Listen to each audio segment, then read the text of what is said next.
I'm Satoshi Nakamoto.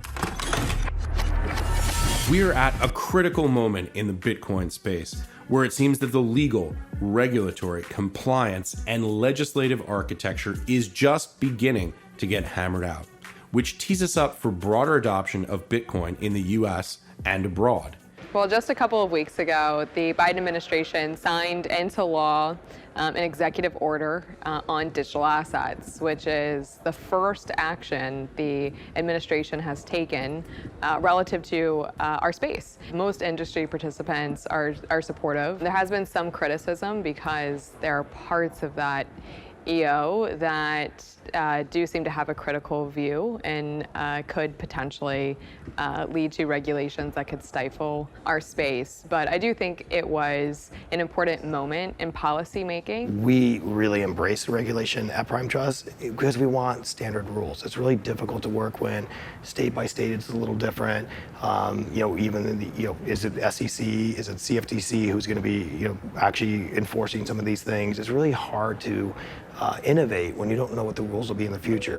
Even as Bitcoin ETFs struggle to gain purchase with regulators in the US. Grayscale's up for decision in early July. Bitwise is up for decision in early July. There's a couple between now and then. I think they're all going to get denied. And I think it's highly likely that Grayscale is going to file what's known as an Administrative Procedures Act lawsuit. And it basically says you have to treat like situations alike. So their argument would be you're approving futures products. You've approved now futures products also under the 33 Act. They're a derivative. Why won't you let people hold the actual asset? Derivatives are more complex, they're more costly, all these things. If you're a politician, you cannot get reelected if you say bad things about Bitcoin or bad things about crypto in general. So I think most politicians now understand that. About 30% of the US population holds Bitcoin. And if you want to get elected mayor or governor, you better say Bitcoin 3 times at least. So other countries around the world are advancing much faster than us in the US. For example, Dubai already passed full legislation of what you have to be if you want to be a crypto business. Ukraine just added Bitcoin as basically as an accepted currency. And obviously, again, Celsius and others helped raise over $100 million for the Ukrainian government to fight the good fight, against the invading army. But I think you're going to see other countries besides El Salvador. You're going to see other new countries that are going to pass laws favorable to Bitcoin. I expect Korea and a few other countries. In many ways, from an economic competitiveness place, a lot of companies are just moving overseas and they're taking their products and their services and everything that comes along with that, including the IP, the intellectual property, and the jobs along with it. But the United States has obviously the largest markets in the world, so there's huge incentives to be able to reach the US markets. Getting that regulatory stuff sorted out a little better is a big priority.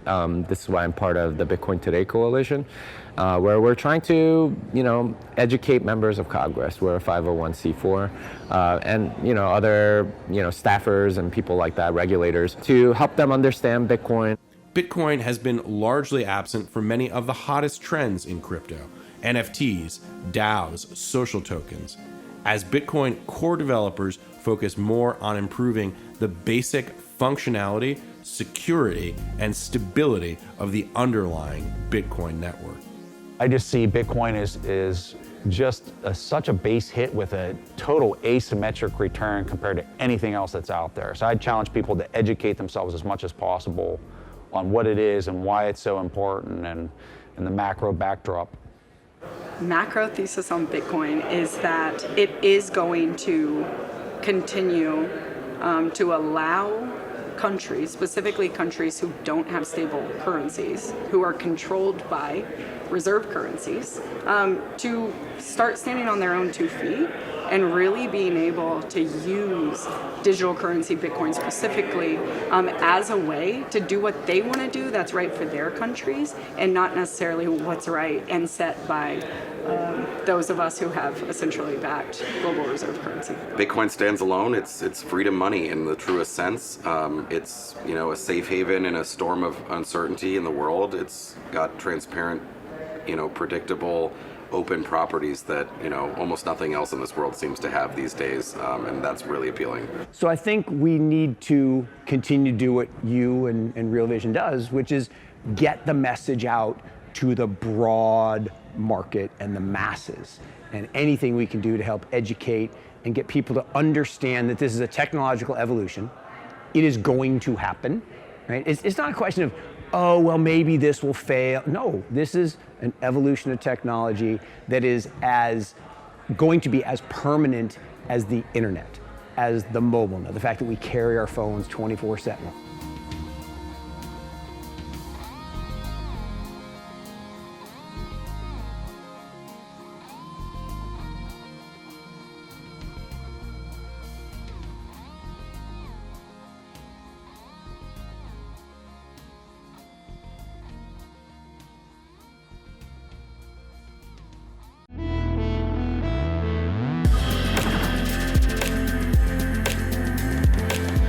Hey there, visionaries. Your free membership to Real Vision Crypto, the world's premier source for cryptocurrency and digital asset analysis, is available right now at realvision.com/crypto.